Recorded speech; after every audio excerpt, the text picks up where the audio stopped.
Welcome to They Live by Film, a platform dedicated to bringing you film discussion and interviews from around the world. I am Adam Lundy, and as always, I'm joined by my co-hosts Chris Haskell and Zach Bryant. Hey guys, it's been a while since we've been in the same room. How are you doing? Hello. Hey, hey, how's it going? Yeah, Good, I'm good. doing I'm doing well, thanks. Yeah, I Did you guess enjoy your trip? Yeah. I guess it has been a few weeks. This is my fault this time. Um, yeah, I'll just give you all the 30-second version so you don't have to sit through a family slideshow here. But if you go to French Canada, I think spend more time in Montreal, and if you go to Quebec City, I would say maybe it's like a weekend, probably. 4 days in Quebec City was a lot. It's like it's it's one of these cities where the whole town is kind of set up for tourism. So there's not you either go to like restaurants that are aimed towards tourists or you go out for a hike.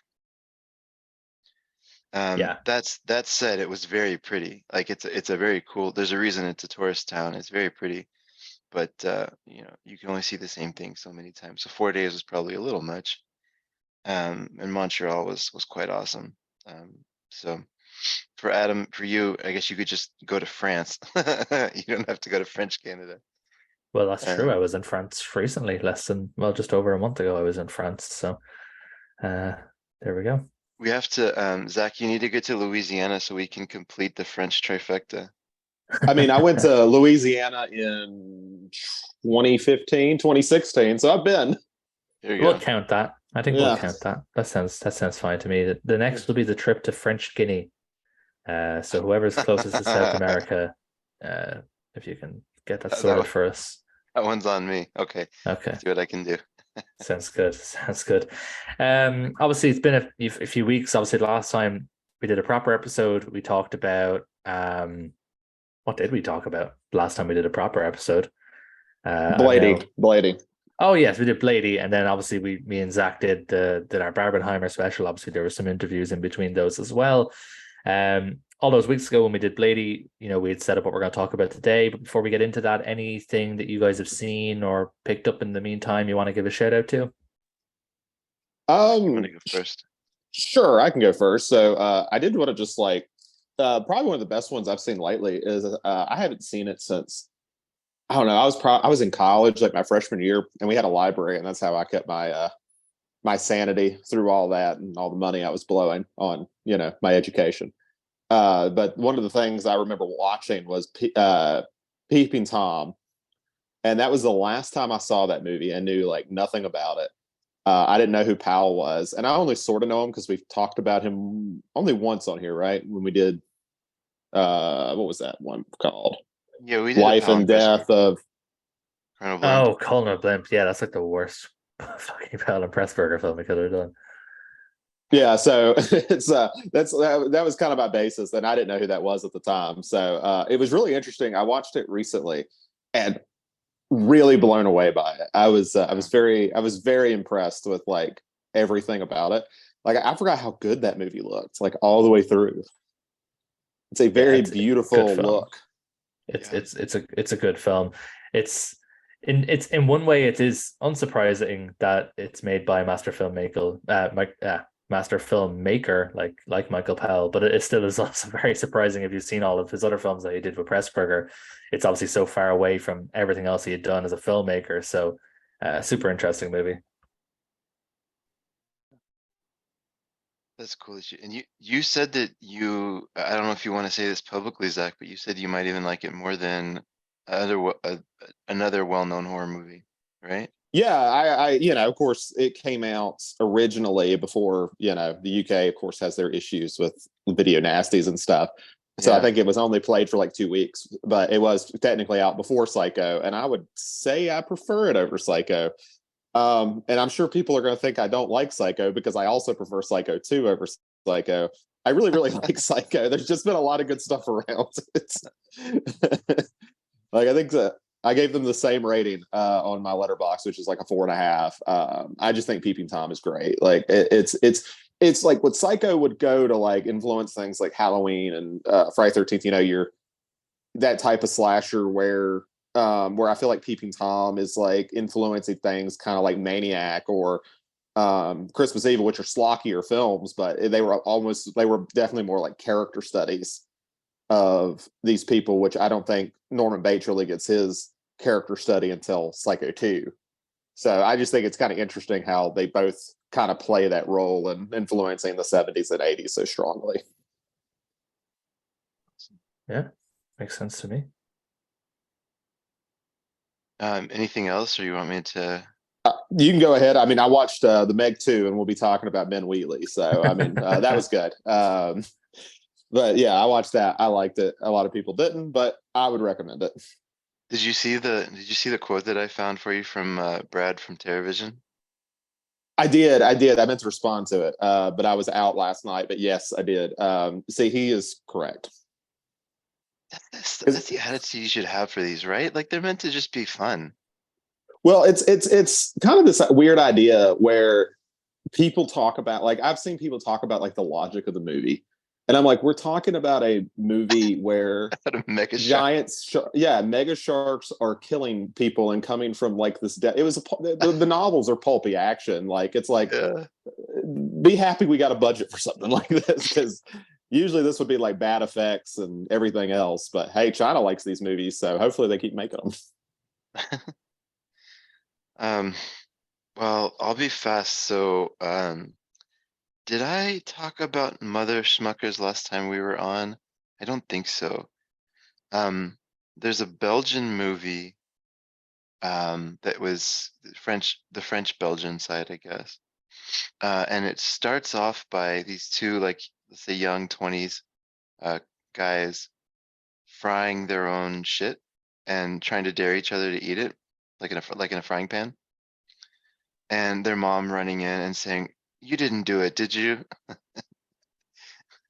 And it just kind of stays at that level of gross, and it's this. We did the Dark Star interview. And by the way, please, anybody who likes film, go listen to Mike talk about filmmakers, because I love the way he talks about his filmmakers that he supports. I really love that episode.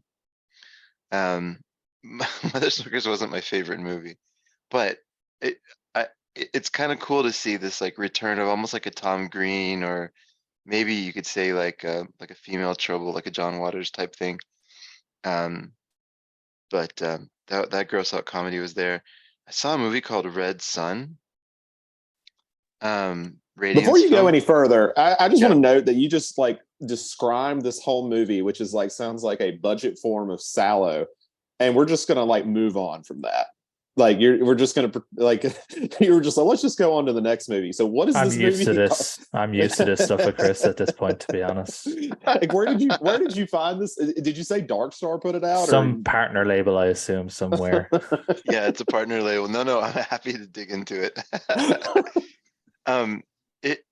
Okay, so the basic idea is a comedy, right? So it's a comedy first. It's not a Sallow in the sense of like someone's forcing them to eat their own feces. Like they're doing it because they're idiots, and just trying to like out prank each other. But the movie is funny. Like there's this scene in the movie where there's the whole premise of the film is that this one guy is trying to seduce their mom, and he kidnaps the dog to like hold like bribe, or what's the word, like Coerce.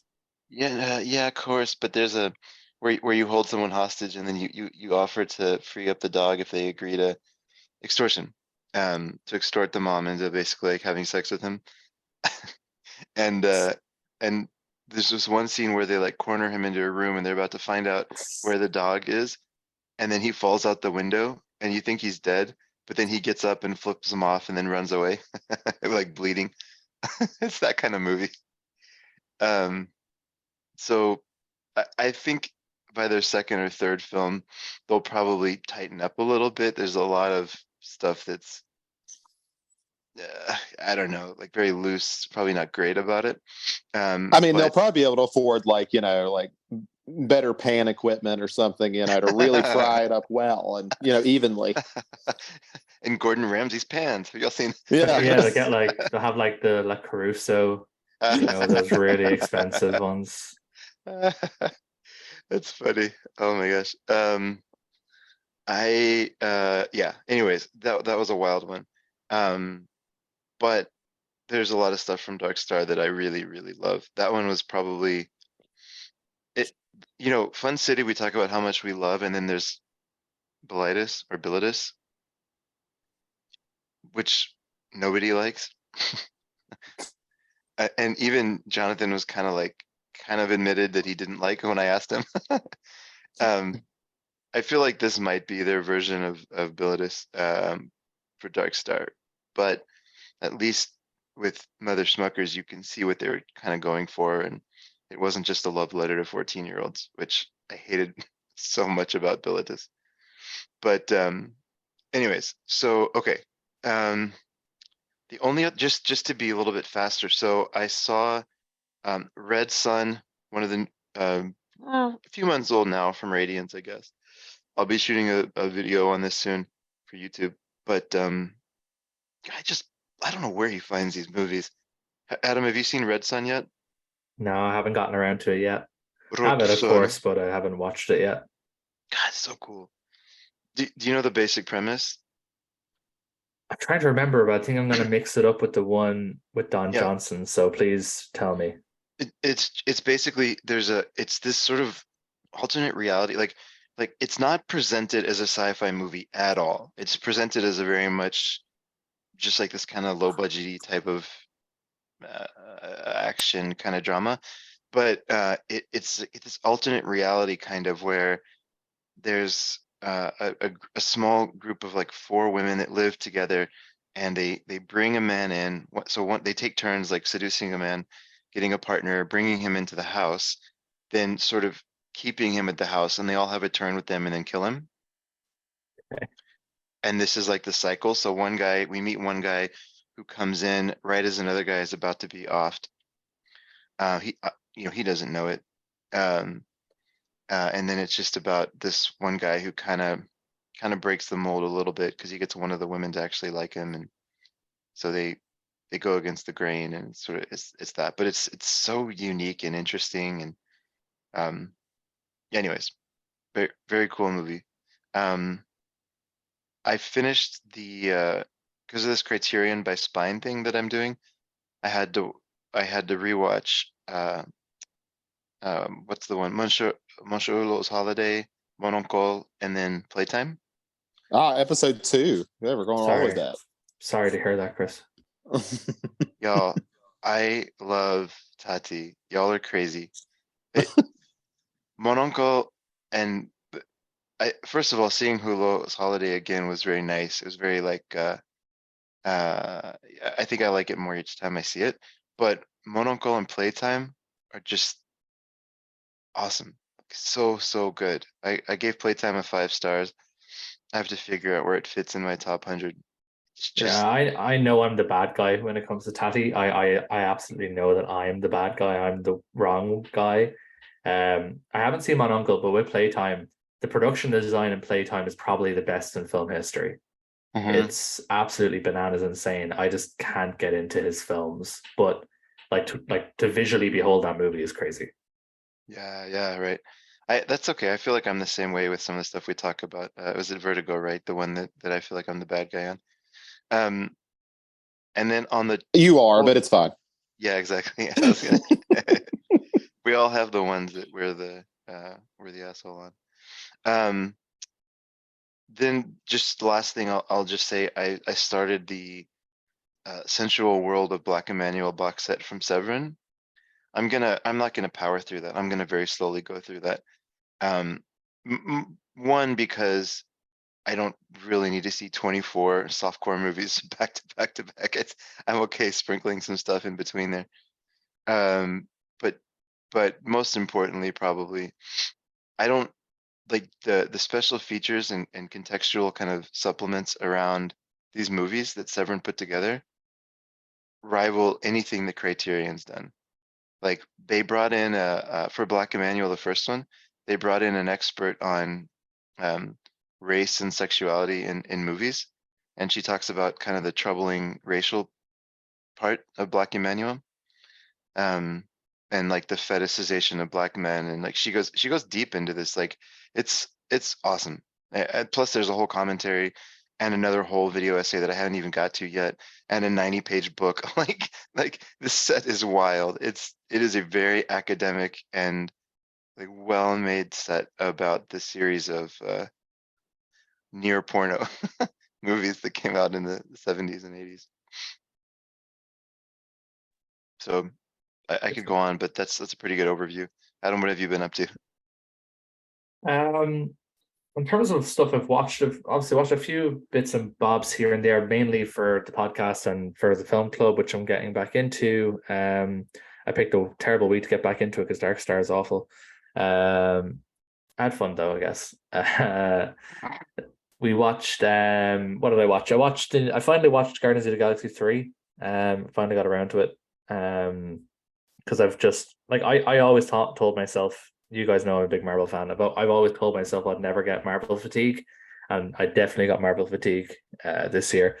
But I did finally watch Guardians of the Galaxy 3. I did like it. I still it was a bit long for me.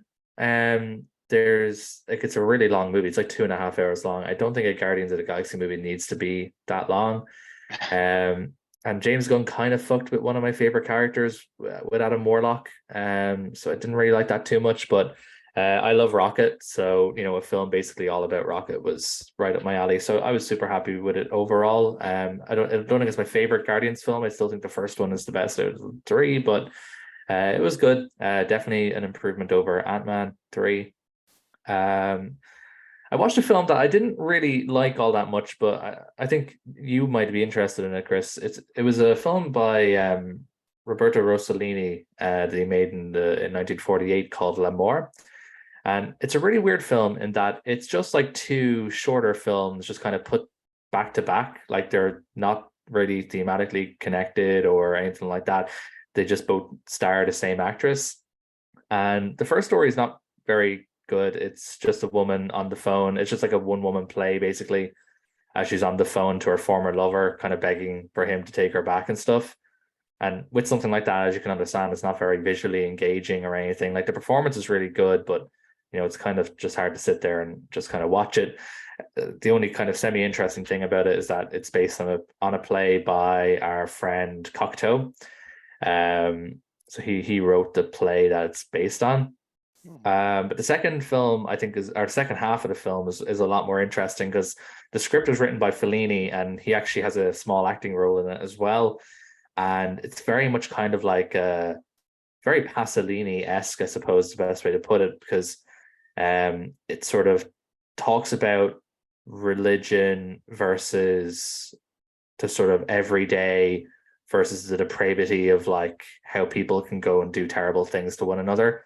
So I think that half of the film is really good. You literally could like skip the first half of this movie because it is literally is two stories back to back.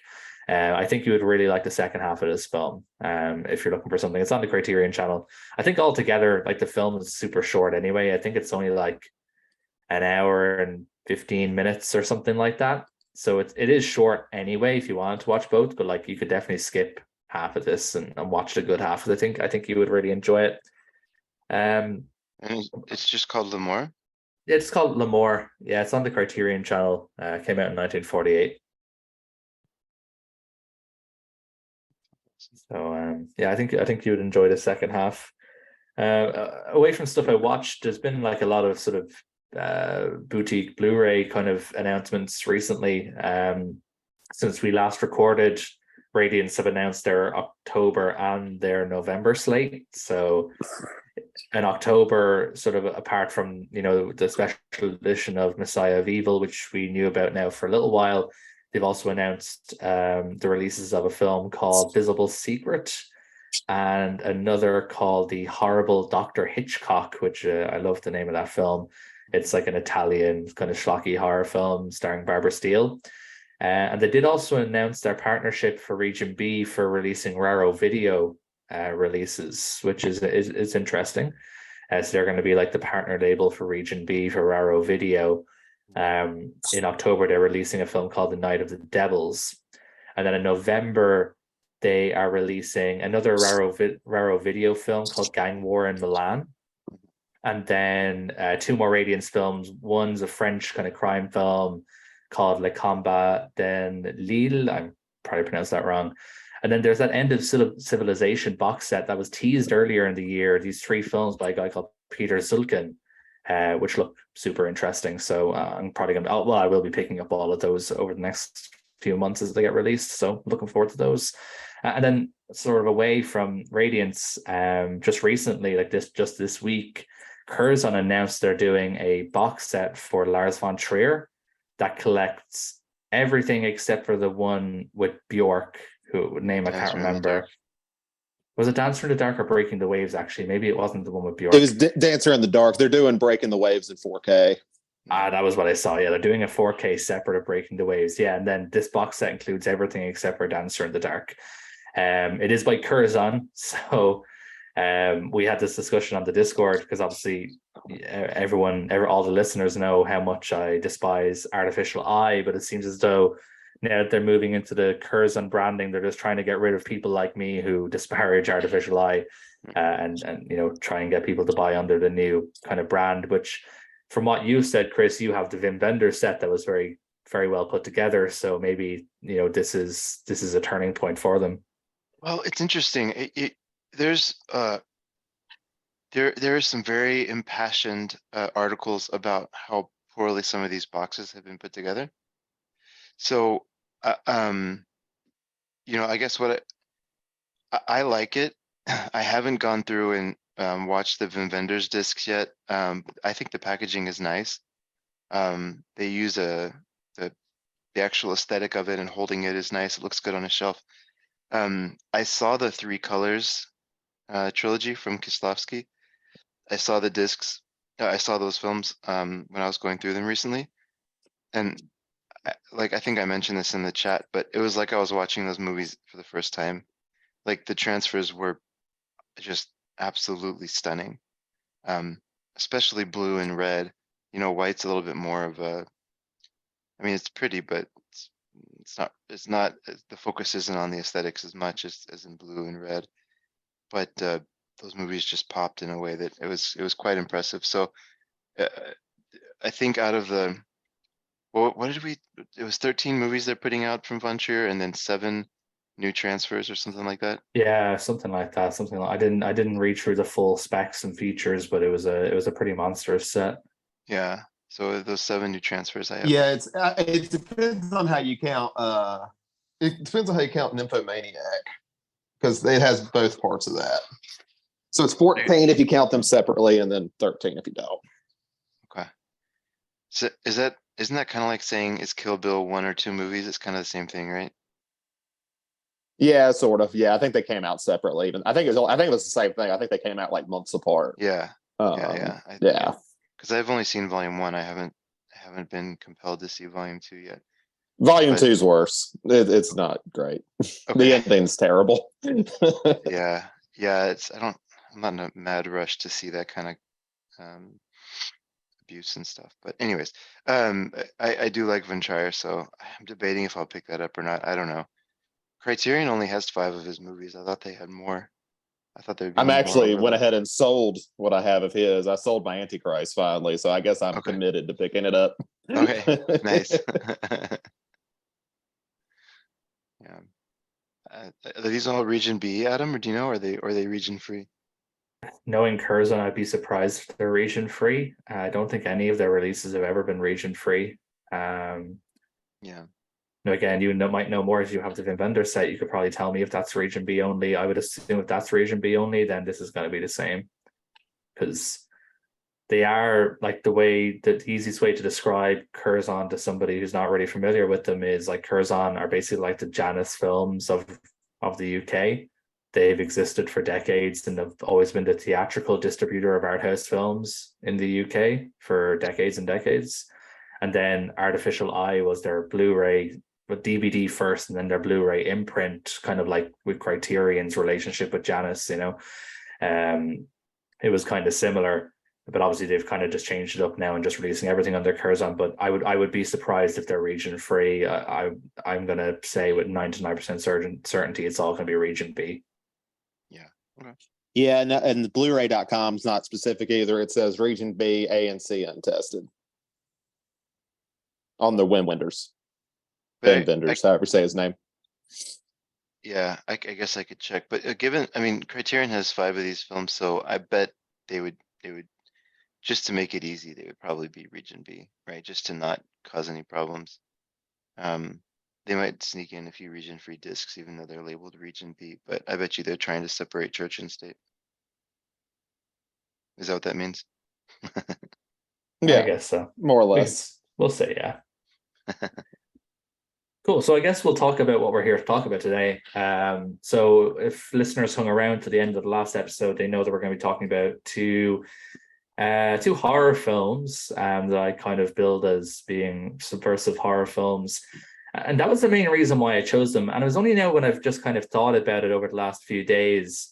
These filmmakers have a very, very similar career trajectory. So these films actually end up being paired up quite well. So we're going to talk about a film by Ben Wheatley called Kill List and a film by Adam Wingard called You're Next. And just to kind of talk about what I meant by the career trajectory stuff. So both of these guys kind of started out as essentially just kind of indie filmmakers. They are not sort of, despite being known for their horror films, they're not like, they have, done other genres as well. Adam Wingard is kind of in, with all the kind of mumblecore people, which I know you're kind of into, Chris. Whereas Ben Wheatley has experimented with comedy and crime and stuff like that, which, we see a lot of that in Kill List as well. But they both broke out in 2011 with the two films that we're talking about today. These were like their breakout movies that kind of put them on the map and got people talking about them, despite having stuff come out prior to this. From there, they both featured on the ABCs of Death, so that anthology horror film that has a story for each letter of the alphabet. They were both on that film, which I didn't know at the time when I picked these. They have both gone on to make films for Netflix based on previous IP that were not well received critically. So Rebecca from Ben Wheatley and Death Note from Adam Wingard. And now they are both making genre big monster franchise movies.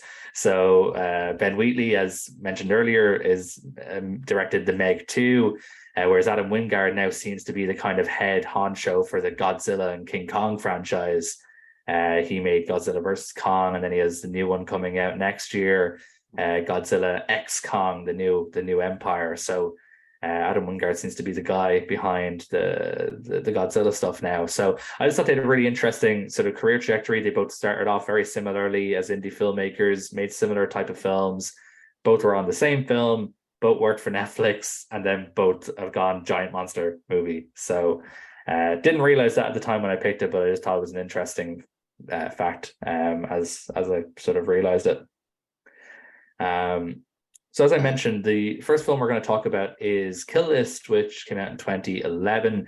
As I had asked Chris, I had specified not to look up anything about these movies before going into them, because I thought they were just better experience, not knowing what you're getting yourself into. But I will give a brief description now, just because we're going to be talking about them in detail anyway. So Kill List, the letterbox description is: nearly a year after a botched job, a hitman takes a new assignment with the promise of a big payoff for 3 killings. What starts off as an easy task soon unravels, sending the killer into the heart of darkness. So Zach, I know you've seen both of these movies before. So I'm going to start with Chris then, just to kind of see what you think. That's okay. Yeah. Yes. So first of all, it's interesting. One more parallel.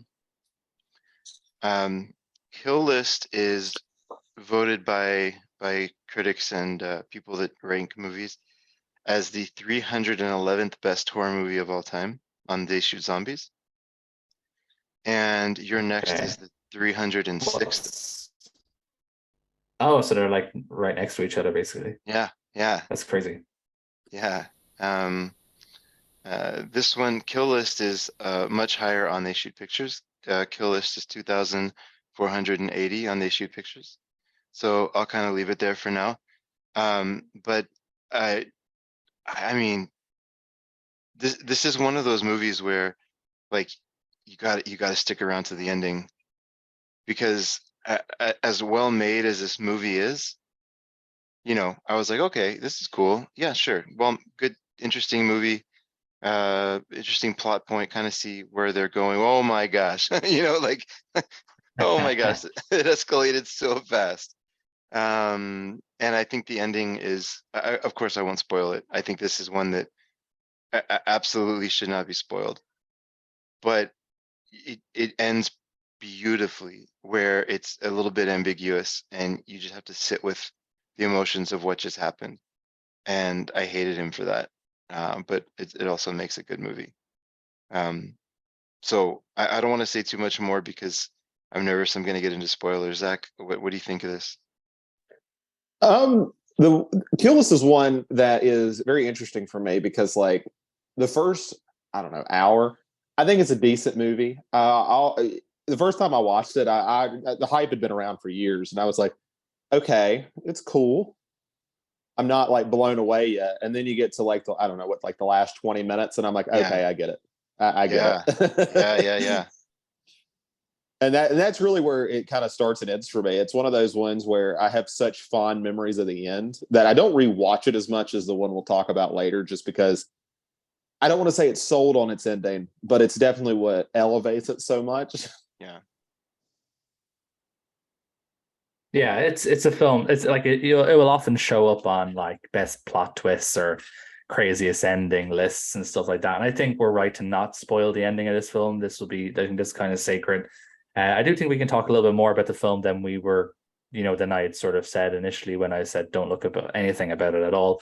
So we will kind of get into a little bit of the nitty gritty, but yeah, we're definitely not going to touch the ending on this because in terms of like what actually happens, but yeah, because it is absolutely bananas crazy. So the reason I like this film so much, I really, really like it. And I haven't seen it for a few years. I rewatched it this week just to kind of prepare. Obviously, as Zach said, we all remember the end, but I couldn't remember much of, much of the build up. So I wanted to get a fresh pair of eyes on it. And I really liked it. And I think what I like about this a lot is that it so seamlessly blends a lot of different genres. And especially British genres. In a way, this is almost a love letter to kind of British film, because you have the kitchen sink stuff like like Ken Loach or like Mike Leigh movies, that kind of family drama stuff. You have a lot of that in there. You have the kind of crime hitman stuff that you would have seen a lot in British movies in the 70s.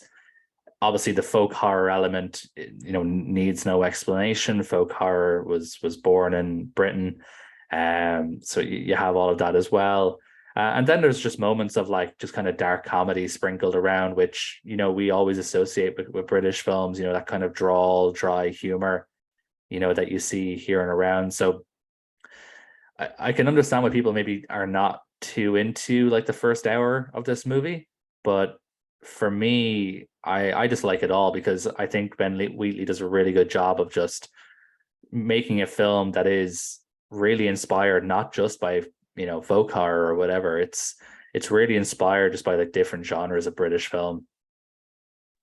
I can't remember, when did McDonagh's In Bruges come in, because it's hard not to compare them. I'm just curious, like That would how have close been, together. I want to say 2008. Yeah, in Bruges 2008. So they were. I only think of it because they kind of have a similar plot, and it's like two hitmen that are, I guess you would say, different in personality, at least enough to Yeah. argue quite a bit. Yeah. The main guy was his name sounds like Haskell, Yes. Maskell. Neil Maskell, great Is actor, really good character actor.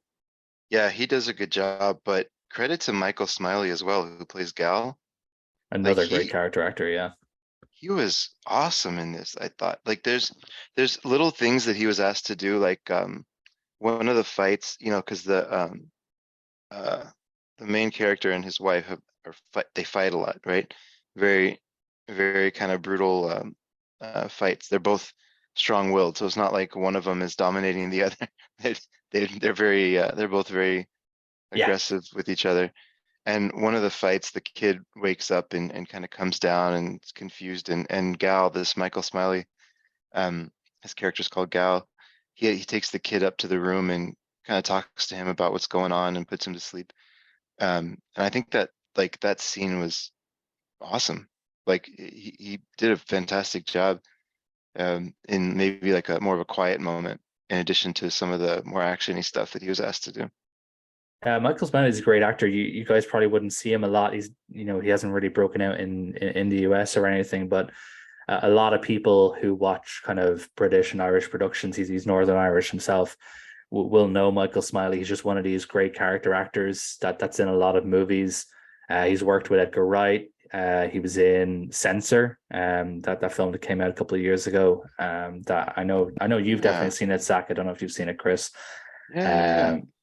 He's in that. He's been in a bunch of TV series, most notably the crime series Luther, where Idris Elba kind of made his name on the BBC. He was a big enough character in that as well. So really, really great character actor. Doesn't get his dues, across the sea, maybe because of his accent or something. Maybe it's hard to kind of bring that across. I know that when Ben Wheatley did kind of make the move across to Hollywood and he made that film Free Fire, he did bring Michael with him and then never worked with him again after that, I'm pretty sure. So I don't know if they had a falling out or it was just some feedback that maybe, it's just better suited for people who are used to listening to a Northern Irish accent. But yeah, he's a great actor. I would love to see more of him because he's just a really, really good character actor. He can kind of do it all, really. He can do the intense stuff. He can do the quiet stuff. He can do the banter friendly stuff. So I think he can kind of do it all. He's a really, really good actor. Yeah, I agree. I wonder if Censor I wonder if y'all remember that movie. Is he the guy that she kills at one point? Yeah, he's the sort of the mystery figure behind. Yeah. Yeah, exactly. Spoilers for the right. movie Censor, I guess. We hit that one with a drive-by. Yeah, it's true. Okay, cool. Yeah, it's interesting because Neil Maskell plays a guy named Jay, and then it looks like her name is Mayanna Buring, plays his wife Shell. Yes. And she plays a Swedish woman, but with a British accent. I wouldn't say with a Swedish accent. So it's basically based on her. So Mayanna Buring is Swedish born, but she grew up in Britain, and so like she's literally kind of playing her own sort of ethnicity in that. Her character, you see her sort of speak Swedish on the phone at some point to, what we assume is like her mother or something. Yeah. Giving out about him. But her accent is as British as they come. So that's pretty much just Mayanna Buring basically playing her. And she's a badass as well. That's why I like that, that aspect of the film as well, where it's not like sometimes with these hitman movies, it's like the hitman kind of hides it from his family. Right. Whereas like she like not only knows what he's doing, but like she like actively helps set up the jobs, get some weaponry. She was in the special forces herself. She volunteered to be in the special forces. She can hold her own, which you sort of see later on in the movie as well. So that's like a really interesting part of this film that I don't really get seen talked about a lot. That she's like the stay-at-home mom basically, but she's also like just as prepared to fight as her husband is, if not more so. And it's kind of interesting that I think, and it kind of reminds me a lot of like what you see like mob wives. I don't see it, I don't know it, but she knows a little bit more than a lot of that, like Carmen Soprano or anything like that. But what I really appreciated was it has a very blue collar feel to it. Like they talk about money a lot. I don't know. I guess because of movies, you think of hitmen as very lucrative because you would probably take a lot of money for somebody to do this, but they just blow through it and they're actually struggling. It's like that's not what you typically see with hitmen as much, at least not in movies and things like that. Absolutely, and that's the kitchen sink drama aspect that I think is really cool. So you'll see that in like Ken Loach films or Mike Lee, Mhm. I believe, has touched on it as well. This sort of work, just kind of showing working class living in the UK. This kitchen sink drama is what they're called, when it just sort of, looks at normal people having normal problems, usually around money and stuff. And Ben Wheatley definitely hits that nail on the head. As you said, Zach, they're always kind of arguing about stuff that normal people argue about. They're having spats with their spouses because somebody said something that kind of got under their skin, and then they're angry about money and not having it, or they're angry because he didn't buy the right things in the shop when she gave him a list. These are just like normal people problems, but they're Right. not really normal people. So it's super cool how he was able to weave that in like really seamlessly. The script is just really good for this film.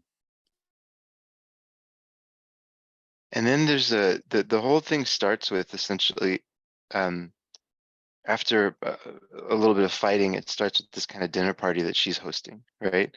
The wife's hosting, Shell, and the guy Jay is like not super excited about the dinner party.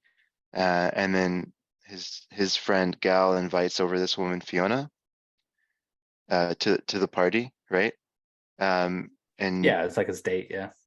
his date, I guess, for the party, right? And then before she leaves, I mean, this isn't a spoiler, right? I think it's just an interesting part of the setup of the film. Can I talk about that? Yeah, That she yeah, for doesn't. sure. I think the only Okay, thing off topic really is going to be the absolute ending. I think that's the only thing yeah. we should keep off topic. Okay. Okay. Cool. Yeah. She goes into their bathroom, turns a mirror around, and scrapes like a A, but I'm assuming it's like a A for like a cult type of lettering. It's not just a standard A. It looks a Yeah, little it's bit like a more like symbol or a something. Yeah. symbol. Yeah, exactly. Feels like it has some meaning to it. Um, and then she goes home with Gal, and we don't find out what exactly happens, but he says, it's a great line. He says, I woke up with a Dear John letter taped to my cock, Yeah. which I thought was a great line.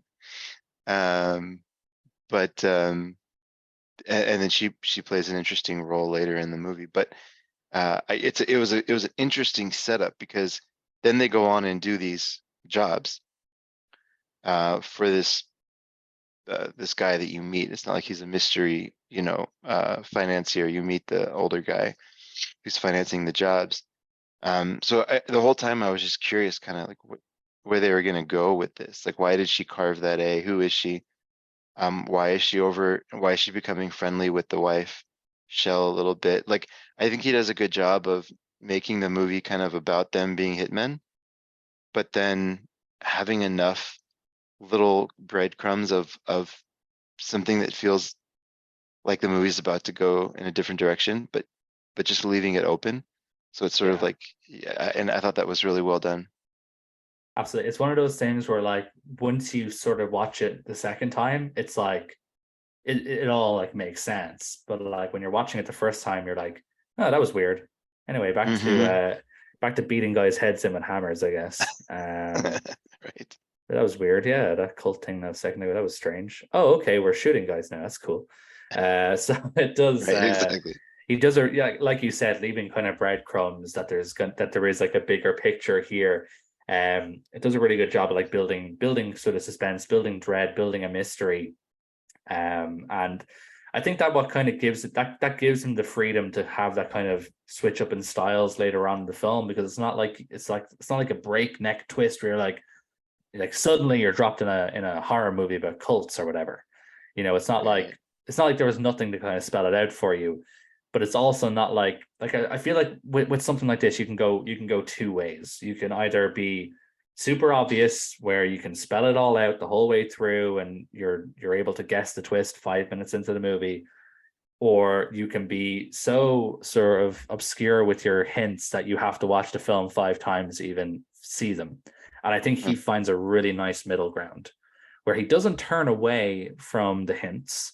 He lets it's not like it's happening in the background of a scene or anything. It's happening right in front of you, but Mm-hmm. we don't dwell on it long enough before you're sort of dumped into the next plot point. So you don't really have time to kind of think on it too heavily, because you're just kind of thinking about the next scene of what's happening. Yeah, So I think he really does find the middle ground really well.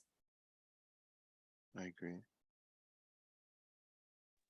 Zach, did you, I know that you keep up with like recent movies much better than I do. Have you seen any of his other stuff by chance, like A Field in England or High Rise or Free Fire? Like, have you seen his other movies at all? I've seen A Field in England. I've seen this obviously. I've seen Meg 2 and I've seen Free Fire. How does this compare? Where does this sit for him? Or in terms of like a ranking for you? How is this one? It's hard because I don't think really a lot of his movies are very similar to each other. Like it's Okay. kind of hard to because he messes around with a lot of genres. Like I think when we talk about Wingard, even though he does do different things, he kind of sticks around in the genres he knows. Where Wheatley is a little bit more. He just does what he feels like at the time. So he's kind of hard to figure out. But I guess if I had to, it's definitely one or two. It depends on how I feel the day for like A Field in England, because that one's really good. Okay. Yeah, I'll also give a shout out to The Field in England. That's the only one of his other films I've seen. I'm just double checking, just to be on the safe side. Pretty sure it's the only of his other films I've seen. Yeah, that's definitely the only of his films I've seen. I would not subject myself to Rebecca. But yeah, I'll also The Field in England's a great movie. I remember when I was a teenager when this was coming out. Let me see what year it was. I think it was 2013. So I would have been like 17 or 18 around that time. And I remember the hype around A Field in England when it came out because it was the first time I'd ever heard about a film that was being released on disc in theater, video demand, and was going to be streaming on Channel 4 film. There was Channel 4's film division, Film 4, all on the same day. It was like this big marketing push that it was going to be like everybody can go see The Field of England today, no matter what way you want to watch it, you're going to be able to watch this movie. And I thought that was really cool, but I didn't actually see it until like relatively recently, maybe like in the last 3 or 4 years. But I'd always known this film existed because of the marketing that they did for it, where it was showing literally any way you want to watch this movie on this day, you can do it. Crazy movie though. The plot is insane. Michael Smiley's in it as well, with another really brilliant character actor called Reece Shearsmith, who's another British actor who does a lot of work on British TV, but has never really broken out into movies or anything. But he's an amazing actor. If you just want to watch those two guys chew scenery for 90 minutes in a weird sort of psychedelic setting, but it's also set in like old England, like, you know, like during the War of the Roses. It's just a crazy bananas movie. If you just want to watch those guys chew scenery in a field for 90 minutes, that is like a great movie to watch if that's the kind of thing you might be interested in. Nice. You know, you were talking about the way they marketed it, like where they released it and like all at once. And, you know, I kind of like that because if I'm someone who, you know, if I'm a producer who's watching A Field in England, I'm not going to be able to figure out who this movie is for. So it's like, why don't we just release it and just see what audience it finds? And that's it. And it did basically become like a cult film, you know, for a lot of people. Purely, again, probably because of that really unique marketing. Like there's definitely no way I would have heard of it when I was like 17, you know, before that, you know, without that kind of marketing, because it was marketed like everywhere. Like I remember I used to pick up a rock music magazine called Kerrang. It's a British publication. They've been going for a few decades. And I used to buy it every week. And for weeks sort of leading up to that date, they had like a big ad spread in the back of the magazine for this movie, telling you like on this day, you're going to be able to watch it everywhere. And I remember going, geez, this is kind of crazy. I've never heard of a film doing that before. And I've never heard of this movie or this filmmaker before.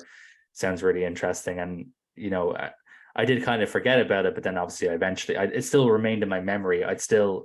If anyone had ever asked me, have I heard of a film called A Field in England? Yeah, I've heard of it. I never got a chance to watch it, but I remember they had this really cool ad campaign. So I always remember that, and the poster image they used was always stuck in my head, because of that. But like I said, if you like Kill List, I would definitely recommend A Field in England. Really, really crazy trip of a movie. Really, really enjoyable. I would have Kill List above A Field in England, but I really like both of those movies. They're both really good. And just wait. I know you're probably all disappointed that Adam said he would not watch the remake for Rebecca. But what he doesn't know is my next pick is going to be Rebecca and the remake. No, We can talk about Ben Wheatley again. Good Lord. Awesome. Well, this will be one of the last weeks that Adam's on the podcast. So Adam, it's been a pleasure to Doesn't the remake star Army Hammer? I think so. I'm like 99% sure Army Hammer is the star of that movie. Well, we It all also know feels like- Rebecca's a cannibal film. Well, I think it's one of those movies too, and I could be wrong, but I seem to remember like it sat on a shelf for a long time. Probably because it's like, what do we do with this remake of Rebecca? Yeah, it stars Army Hammer and Lily James. It's a terrible combination for people who Lily- like nice people. Yeah, it's there's been a lot of stuff like that. I don't know if they're just trying to make like Hitchcock a thing, which I'm normally for, but I don't know if you've heard about it, Adam, but they did a video game of Vertigo. I've not played it or know anything about it, but there is a Vertigo video game. Why? I have no idea, and it's like a modern day one. Who is that marketed to? No one that I can figure out. Like, who's playing that? Because I'm sure like the only people who like Vertigo are weird fucking nerds who don't play video games about their movies because they know not to do that. That's weird. Yeah, and I saw it at GameStop one day, and I'm like, I mean, Hitchcock's great, but I can't imagine like any of his movies being great games. Oh my God, you're right. This exists. This is an abomination. Oh my God. It's literally called Alfred Hitchcock Vertigo. It's not even just called Vertigo or Alfred Hitchcock's Vertigo. It's literally just called Alfred Hitchcock Vertigo. And it's loosely based on the films of Alfred Hitchcock. What? Oh my God, this looks awful.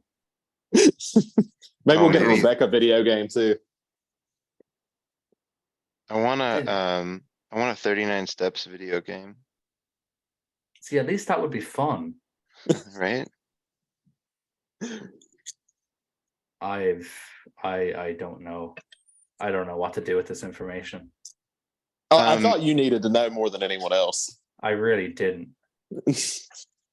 So there's a website called yuxvideo.com. It was named one of the 10 indie games that caught their attention in 2021.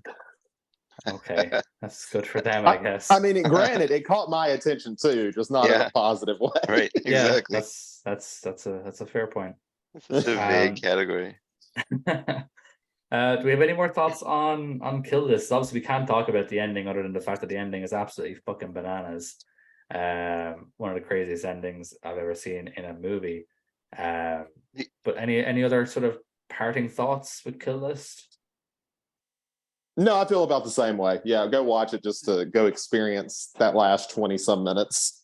Well, the only thing I did want to just quickly say is that when he does action, he does it very well.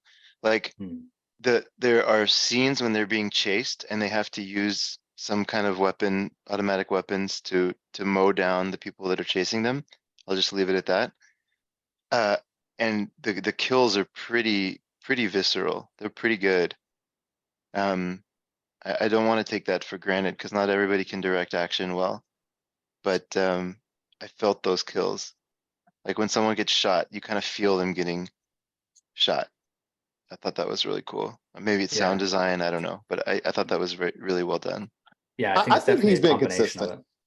Yeah, I mean, because no, you're good. I was just going to say, Free Fire, he did that, and where I just watched Meg 2. I mean, he's been pretty consistent at doing really good action for a while. Like Free Fire isn't like the most popular of his by far, but it's pretty much an action Reservoir Dogs type of movie. So okay. Awesome. Yeah, I think if we can come away and say one thing about Ben Wheatley, he loves genre. He loves genre films. He clearly likes to homage genre films, and when it the action, the attention to detail, making sure the action is punchy and good, I think probably stems from that.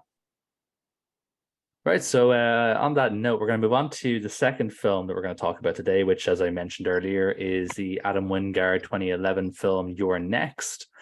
Again, just to give the brief kind of description from Letterboxd of this movie. When the Davison family comes under attack during their wedding anniversary getaway, the gang of mysterious killers soon learns that one of their victims harbors a secret talent for fighting back. So, again, Chris, I'm going to come knocking on your door because you're the only one out of three of us that have never seen this film before. So I'm interested to hear your initial thoughts after not knowing anything about it.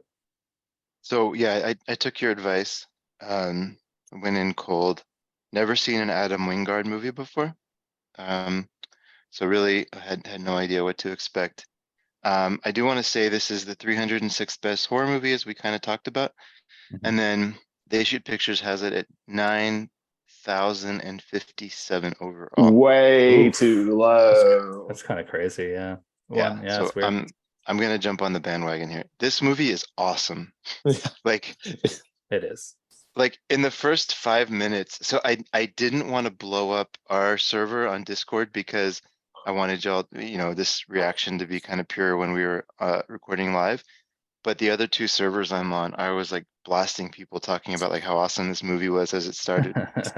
It just like grips you from early on, and then it just like stays good. Like it's, typically like films like this, maybe they put a lot of energy into an opening sequence or the first act of the film, and then they struggle to finish. I think it's rare to find early movies in people's career that are this just consistent and well crafted, and I am a huge fan. Anybody who's less than that in this group, I mean, this has to be one where it's like all thumbs up, right? Oh yeah, great movie. There's a reason why I picked it, because I knew I did have an inkling that you would like it. So I'm glad that I was right.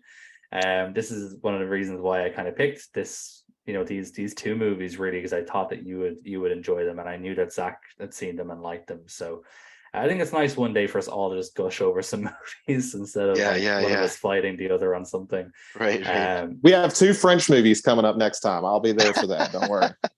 Hey, look, I'm not a big Duvivier guy either, so you might have some backup next time. But anyway, sorry. With your next, so I mentioned kind of when we sort of spoke about this and we recorded it, and again at the start of this recording, I paired these two films up together, not knowing all the other connections that I talked about earlier. But the reason I paired them up, because I build them both as what I would call like subversive horror movies, because they are not what sort of they look like on the outside. So obviously with Kill List, it sort of starts off just like a hitman movie, and then it becomes a folk horror. With your next, it starts off kind of like a home invasion slasher movie. With your prototypical final girl, it just so happens this prototypical final girl is more adept at killing than anybody else in the fucking building. So that's what I really, really love about your next. And that's not a spoiler, that's very much broadcast, pretty much as soon as shit goes down, that she knows what she's doing. So I'm glad you enjoyed it. I'm wondering, because if I remember correctly, Chris, you are a fan of the mumblecore movement. Yeah, sure. That's true. You've at least seen some mumblecore movies. Yeah, for sure. It's like there's obviously and like I said earlier, Adam Wingard kind of ran in those circles. Right. He worked with a lot of people, who worked on those movies, and a few of them show up here. Yeah. Sorry, go ahead. Well, I was just gonna say, speaking of Barbie. Absolutely. Yeah, exactly. Obviously that's where Greta came from as well. But you have people like Joe Swanberg, who pretty much made his whole career in these kind of movies. You have Ty West, was briefly in this movie. Again, he's more of obviously a filmmaker, but he was in this as an actor. Obviously probably most well known these days for X and Pearl and what's going to be the new film Maxine. But he again ran in these circles kind of early in his career. Now, one thing I do want to kind of say, and my only sort of negative from this movie, is that some of the acting is actually kind of bad. I don't know if you guys got that vibe. I think a lot of it comes down because you have some pretty good talent here, because you have Larry Fessenden, you have Dee Wallace. I'm not making that up, right? Or is it Barbara Crampton in this one? It's been a little I think bit. it's Barbara Crampton. Barbara Crampton. So you have Dee Wallace would have been good too, but you have some good like pedigree here. But I do think there's a lot of these people I don't recognize, and it may be they don't really run in these type of movies. I'm not really sure because some of them I just don't recognize at all, or they're just unknown actors. I'm not sure which one, but I could imagine that has played a part in it. Yeah, like maybe that is it because these are people who are normally doing kind of like like I said, like mumblecore movies. People talking about shit. In an apartment in fucking Upper West Side, New York. These are people who are normally used to what's the word, improvising. Their dialogue and sort of taking from their real life and stuff. Right. And now they're sort of being thrust into doing dramatic dialogue for a horror movie. And there is still a lot of really like funny stuff in this film. Yeah, I agree. That apparently there was still quite a lot of improvisation in this film, when they're having like their family spats, when the two brothers are like fighting with each other and stuff.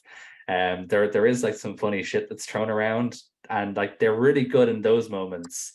But like there's other moments where they're just like trying to act like normal people, and it's like they've just never played normal people before. It's really weird. It kind of takes me out a little bit. Like there's this sort of, after the opening stinger, when the two parents arrive, and like these are like, like I said, Barbara Crampton's one of them. I don't know the name of the actor who plays the dad character. But they're like, they're sort of well-worked actors. They've been in movies and stuff. They know what they're doing, but like it's like they've never talked in a film before. It's really, really weird, especially the guy who plays the dad. I don't know what it is about him. He just seems so unnatural whenever he was talking. It was like taking me out of it a little bit. But then like, the film would get gory again and there'd be some cool kills and stuff, and then I wouldn't care anymore. But it was just, there was a lot of moments in this film before everything kind of kicks off that was a little bit hard to sit through. Just because of that. Ty West played one of the boyfriends who the filmmaker boyfriend. Yeah, the filmmaker. He doesn't make it long. Yeah, he doesn't make it long. Yeah. He doesn't need to act for very long. I didn't know what he looked like, but that's a hilarious. That's a great cameo. I think the obviously this would never be confused as a mumblecore movie, but I think one of the like tenets of that was supporting New York like filmmaking, right? Mm-hmm. They kind of came up as like New York filmmakers and life in the city and a lot of that kind of stuff. So I don't think Barbara Crampton, I'm pretty sure she's LA pure and through. But a lot of the folks that we're talking about, like Larry Fessenden, Ty West, a lot of these actors are more New York side. Yeah. And so I think that might be one common thread. It's almost like when James Gunn comes out of Troma to direct a Marvel picture and takes the Troma crew with him. It's like they're kind of, this is Wingard like getting a Hollywood budget, right?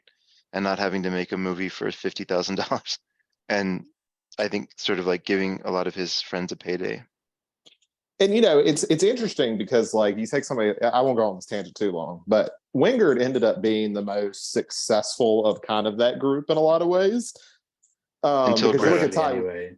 But I mean, you look at like Ty West, he stopped making movies for almost a decade because he couldn't get work. And it's not like he was making movies that weren't well regarded or anything. He just couldn't get money. And I think part of it was, I think a lot of these guys aren't, not necessarily they don't want a big payday, but they don't want to, it's not the type of movies they want to make. So it became harder where Wingard was like, oh, you want to pay me to do Death Note? Sure, I'll do it. You want me to do Blair Witch? Sure, I'll do it. And good for him. But it is interesting to see how he came out of this because I don't necessarily think he was the strongest of that group. I actually think You're Next is a lot. Not to say it's badly directed, but I think his writer, he had a common collaborator in Simon Barrett. I think Barrett was a big part of his success, and I think it's because You're Next and The Guest are very well written movies, and he directs them well. But I do think a lot of his success came from there, based on more recent stuff from Wingard. So just to confirm, in recording, you think that Adam Wingard is a hack and a sellout? Yeah, it's exactly. Yeah, 100%. Okay. That's cool. Yeah. I'm just scrolling through. So he directed the VHS movies, huh? I need to go see those. He was part of them, yeah. So Yeah, the VHS him. movies are like anthologies. Oh, okay, They okay. have different like filmmakers involved in like segments. So like they would I have see. like segments within the film. They're like anthology movies. And then, Which, okay, that makes a lot of sense. Uh-huh. which Ty West is also involved in some of those as well. So they did Okay. hang around a lot. Yeah, pretty much like any like up and comer horror director has probably touched a VHS movie at some point. This is the one where, let me see, I'm just scrolling through the producers real quick to make sure this is right. I'm not seeing it, never mind. Okay, never mind. The guy from Darkstar was mentioning one of the producers that he works with. I thought he had mentioned the VHS movies, but I'm not seeing it, so never mind. But anyways, yeah, New York strong, I guess here, right? There's that push to get credibility and budget and time for the New York crew. The only issue I would have if I was gonna like nitpick this, because this is a fun movie. Like I don't want to nitpick it, but if gun to my head, I had to nitpick anything. I don't really like the description for how the final girl gets all of her skills. Like it felt a little bit kind of forced and thrown in. I didn't love that. But it doesn't. I don't want to take anything away from what Sharni Vincent did because she absolutely owned this role. Was amazing at it. No, I do have a question for you though. Have you ever seen the spiders in Australia? I would absolutely train up on all of this stuff if I lived Yeah, there. 100%. I'm not getting near any of that. They They didn't. All they had to do is say she was Australian. I'd be like, that's fair enough. They didn't even have to go into everything else. No, that's true. They're all born with the skills of Crocodile Dundee, and then it's just about improving from there.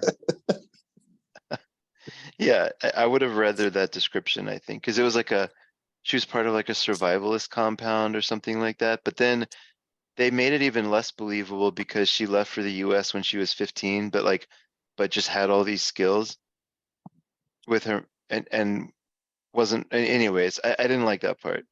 But that is not a comment at all on Sharni Vincent, who not only is a striking woman, but holy cow, she owns the screen. Like she dominates in this role. Yeah. She just like everything is just sort of drawn to her. She has the Yeah. charisma to hold that role. And we talk about final girls and slasher movies and stuff like that. And how, we kind of follow them as they kind of try and survive and stuff like that. And a lot of times they get lucky and stuff like that. Whereas she like takes kind of complete control of the situation. She's like, do this, you do that, you do this. I'm gonna go do this. No, don't do that. That's a bad idea. It's like she is like just it's like a switch just gets flicked in her brain. And it's just like she's in pure survive mode. She knows exactly what she needs to do and when she needs to do it and exactly what not to do. And it's not like she doesn't come across issues here and there, but she's smart enough as a character to take a sort of blind sort of a blind leap, I suppose. No pun intended, I guess. A blind leap through a window at one point. To try and sort of think of an alternative to her plan when something doesn't exactly go. So I think she's a really cool character. Yeah, I know maybe her backstory is a little bit contrived in terms of like thinking about the easiest way to know why your main character is capable of murdering people in very, very creative ways. But yeah, I think she's a cool character, as we all agree. Anyway, it's cool. She's a cool character. She does cool things, and the actress does a really good job. One of my favorite things she does in the movie, which I always think is just really smart, and I think it highlights how good she is and stuff like this. She puts such an obvious like nail board where the guy can see it when he comes through the window, so he knows to avoid it. So she puts one behind that one, so the one he can't see right at the window, so he'd purposely hit it. I just always thought that stuff was great. Oh, talk about sound effects too. Yeah, there's a lot of good usage of that as well in this movie. Yeah, when that guy goes through the nail. I just real quick, I always watch movies with subtitles, right? No matter what I'm watching. Mm-hmm. And and the subtitles said skin squelching Ugh. probably Oof. like 100 times throughout Yeah. this movie.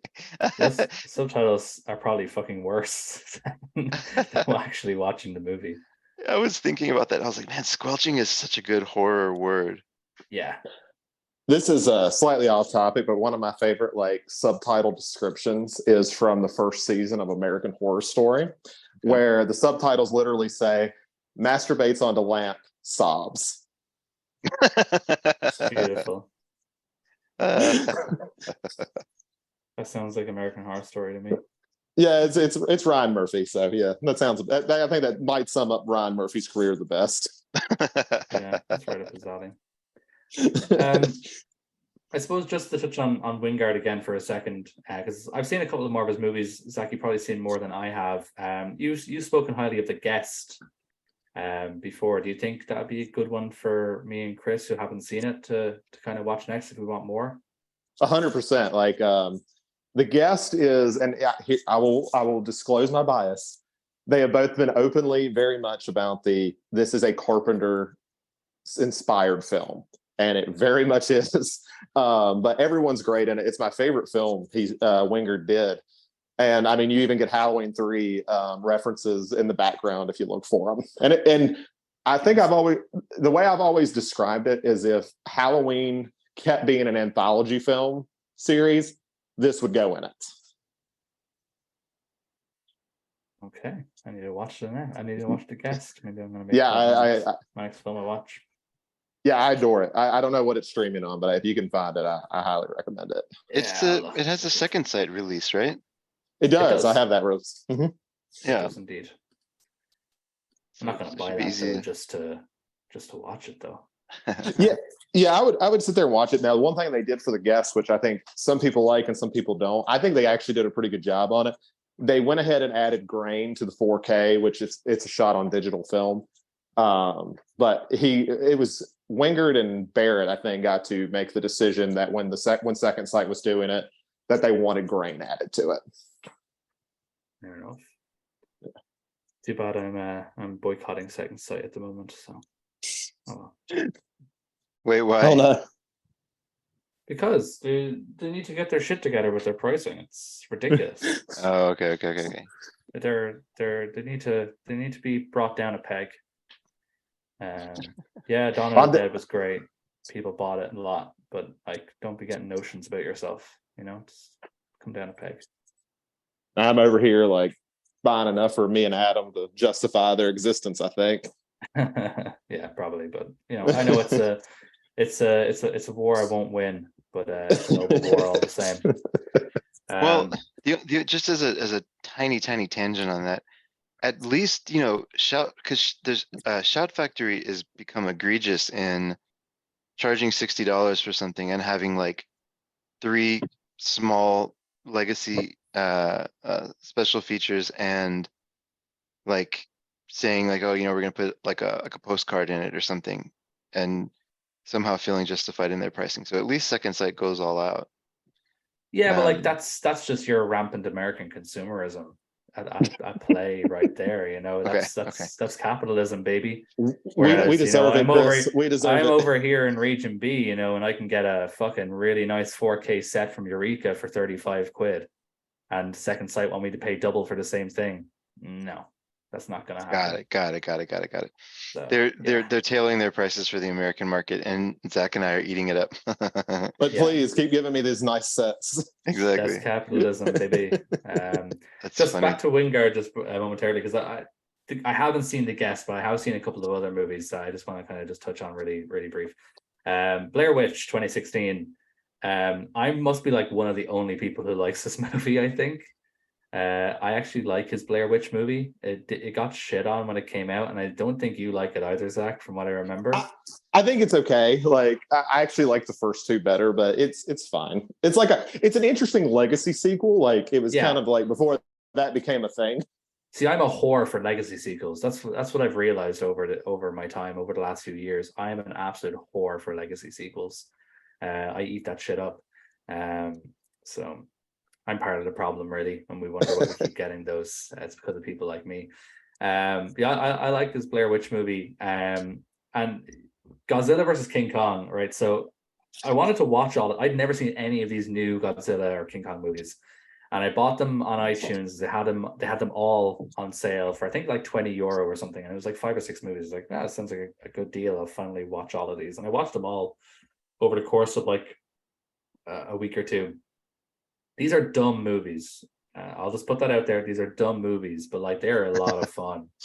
If we're talking like, I'm thinking back to like, Chris, when you were talking about, the latest Jurassic Park movie and how you didn't get why people were so mad about it. That it was fun.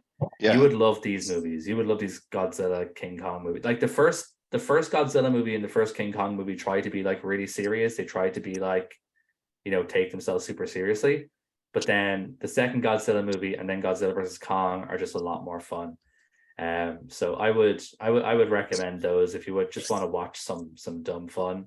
I would recommend watching the Godzilla and King Kong movies that have come out in the last kind of like 10 or so years. Okay. My hot take is that King of the Monsters is the best Godzilla movie ever made, and I will stand by that. Like the original exists. Like, are you talking about apart from the original? I mean, no. Like, if I'm going to sit here, I'm sitting on my couch and I'm like, man, I want to watch some Godzilla. I am not choosing the 1954 Godzilla. I respect it. I'm putting King of the Monsters in. Like, yeah, King of the Monsters is like, I have no problem with it. It's fun and all, but like the first Godzilla movie is just as fun as well. I think the 1954 version. Yeah, I mean, it's good. That's fair. That's fair. I respect your opinion. I don't hold the same one, but I respect it. No, I've only seen like 5 Godzilla movies, so I think so as well. Same. King of the Monsters is a stacked cast. Oh, they all have stacked cast. It's crazy. These are like the Marvel movies of monster movies. Yeah. And Michael Dowdery directed King of the Monsters, who did Trick or Treat and Krampus and stuff like that. So I think he does a great job with it. Yeah, the producers of these movies are they're very much taking a leaf out of Marvel's book, where they're giving these movies to sort of like directors who've made like smaller productions, and so that they can kind of guide them while also like giving them a fuck ton of money. So they are taking a similar approach, because obviously Adam Wingard for like a Godzilla movie is like the most random combo.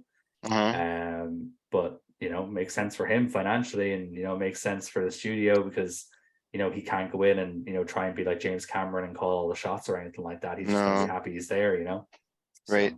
Yeah, this is interesting. I don't want to make this a Godzilla cast, but it looks like it's triple financed by an American company, Japanese company, Toho, and then a Chinese company. This is the King of the Monsters. So and then Zhang Ji is in that. She was in the younger woman in Crouching Tiger, Hidden Dragon. She's extremely successful career, but so it looks like they're trying to even get sort of actors and representation from these 3 markets as well. They're very globetrotting movies. All of them really are very globetrotting. They're not very, it's not like they're just like stuck in New York or stuck in Tokyo. All of these films are very kind of, they have that globetrotting, almost like Mission Impossible vibe, but with monsters, and that they're kind of going everywhere. So yeah, you know what? Next time out, it's going to be a King of the Monsters, Godzilla vs. King Kong fucking double feature for me, I think. If you're going to, I think this is where we got to go with this. You said we don't want to become Godzilla cast, but maybe we should become Godzilla cast. We'll just go every week. We'll all pick new ones until we like finish it in a year. That sounds perfect. That sounds like a great time. Well, we could stick with Criterion for what, like 12, 14 of them? Yeah, a ton of them anyway. Yeah, the original Toho ones. I don't know if we're like kind of moving on from your next, but I did want to, speaking of monsters and monster kills, I guess, trying to loosely segue this. I mentioned how the kills were so well made in Kill List, but the violence in this movie was just fantastic.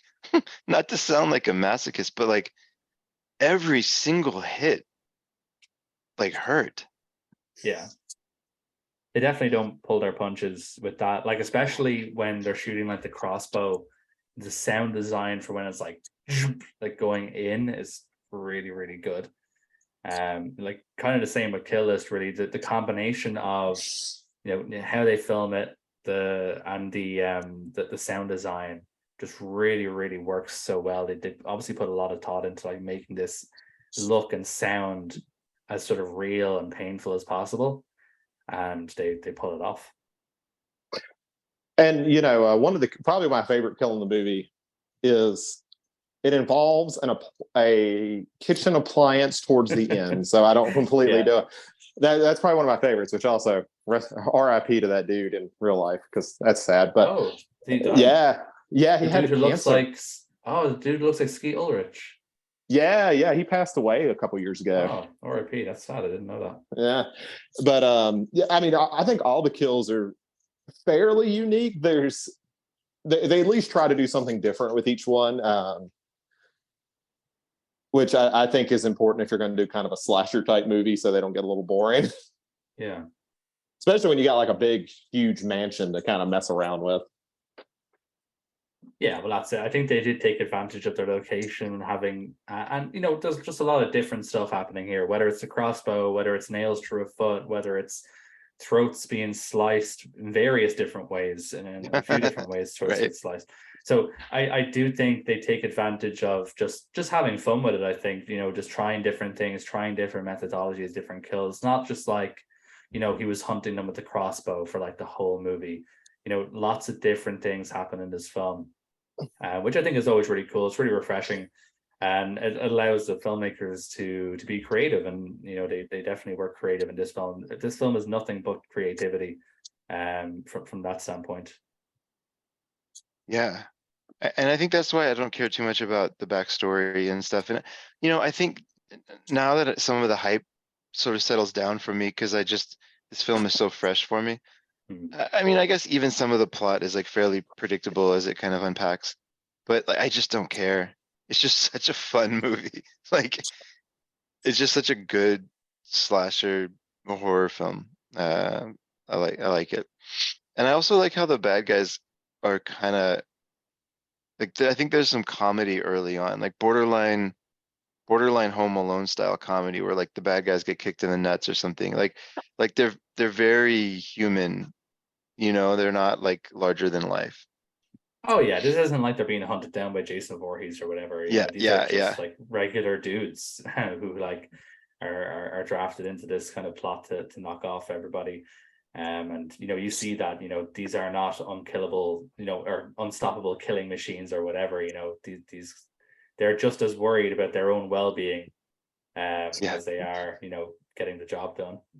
Yeah, and it's and I love like we did talk about some of the spotty acting, but one thing I think that's gotten complaints, but one thing I really like is the very much something that's a little bit more popular now, like the whole eat the rich narrative. Like these rich people are awful. Like they're supposed to, you almost feel like at the beginning, like, okay, they're just kind of well off, but they're okay. And then the more you learn about them, you're like, God, these are awful people.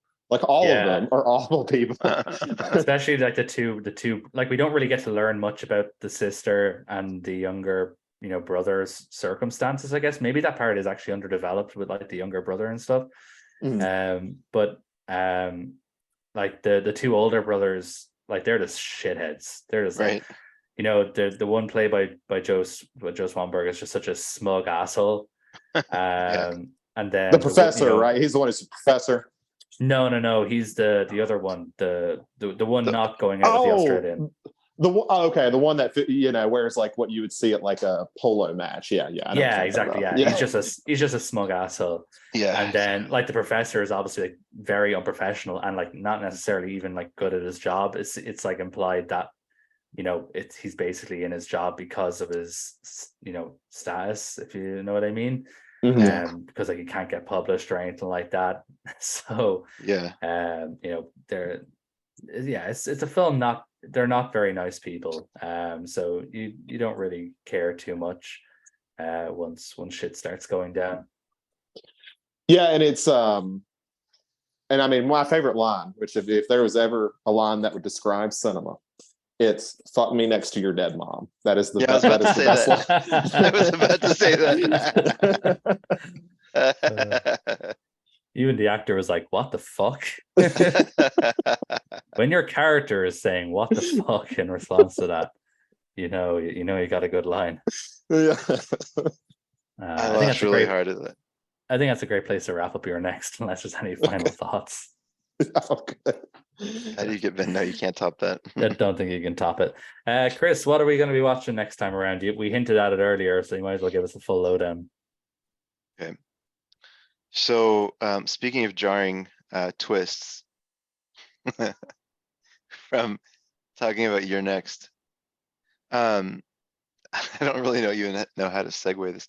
Well, I guess there's Kill List is about crime, and there's some crime elements in your next as well, for sure. One of the men who was making films about crime in France in the 30s and 40s was Julien Duvivier. We have seen Panic or Panique. Was it in the film club?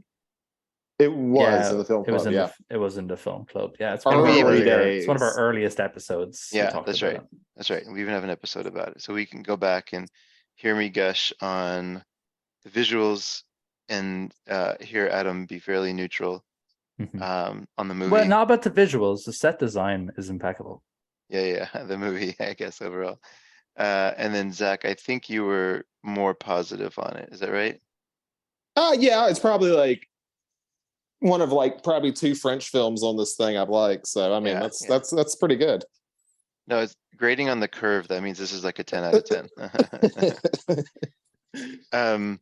But there is this interesting movement in, and I don't want to spend too much time because we'll probably talk about this as well as in the episode. But there's this interesting movement where there's a guy named Henri Langlois that worked with Georges Franju to help set up the Cinémathèque Française, and they Langlois or Langlois, I forget exactly how to say his name, was one of the ones that developed like the foundations of the auteur theory, Zach, which I know is something you trumpet, and I agree with as well. But they were big into film preservation. They were boutique Blu-ray collectors back in the 30s. And Duvivier kind of ran with this crowd and was a writer. He worked with, I have no idea how to pronounce this name, but Louis Fouillade, the guy that did Judex, and he did the Fantomas and some of these early serials.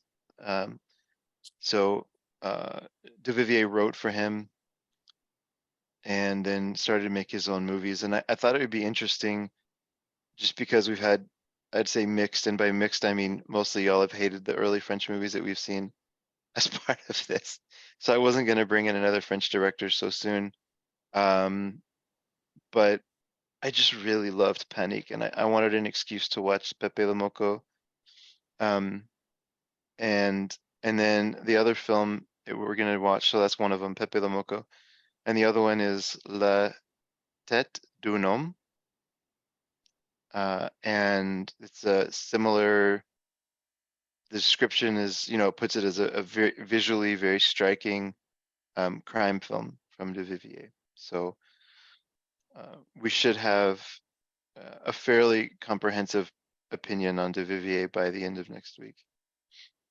Excited to watch these with you. And I will say I have seen Pepe Le Moko, and it is exactly that visually striking crime film that's a little on the plot. But I'm gonna go in with open, with an open mind again. Maybe I'll think more highly of it next time around. From what it seems so far from the 2 Duviviers I've seen is that the dude knows how to hire the right people to make his sets, but he needs to hire a different writer. That's been my experience so far. But I'm going to go in with an open mind, and obviously I haven't seen the other one you mentioned, so I look forward to seeing those. And then I, as you said, definitely can cement my opinion on Duvivier at that stage. That's right. My only thing is it better be better than Cop 2. That's all I want. There's no chances it's worse. You will never have to worry about that. Yeah, that was not well received by y'all. I don't. Duvivier is not like he's not like a surrealist. You know, he's not like he's a populist filmmaker, right? So I'm Yeah, he just makes like pulpy crime movies. You know, yeah, there's exactly. no, we don't need to be worried about like intellectual stuff here. It is literally just going to Exactly. be like, do we think the plot was good? Yes or no? You know, so Yeah. that's basically what it's going to come down to. Yeah, exactly. So I'm hoping this is a much redeem some of the French filmmakers for you, Zach, and more than anything, selfishly, I'm just excited to watch it. I was gonna half jokingly, there's a Japanese film director called let me see what's the exact name, uh, Ki, Kiju Yoshida, who made a Love and Anarchism trilogy, which Mhm. is probably something that y'all would hate more than Cocteau. Okay, well then never pick that, please.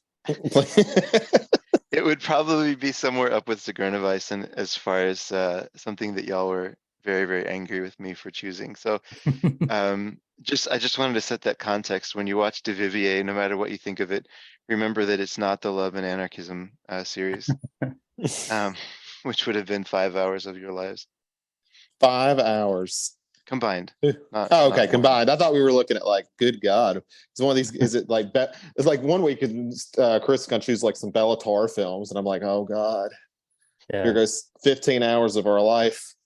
We'll just do out one. Out one. Yeah, that's like 9 hours long, Yeah, or maybe longer even. I don't know. It's not short. No, it's basically a TV series. Exactly. Yeah. Right. We'll So wrap up yeah, there, guys. Look forward to talking about those films in a few weeks. awesome. Thanks, y'all. It's a fun one.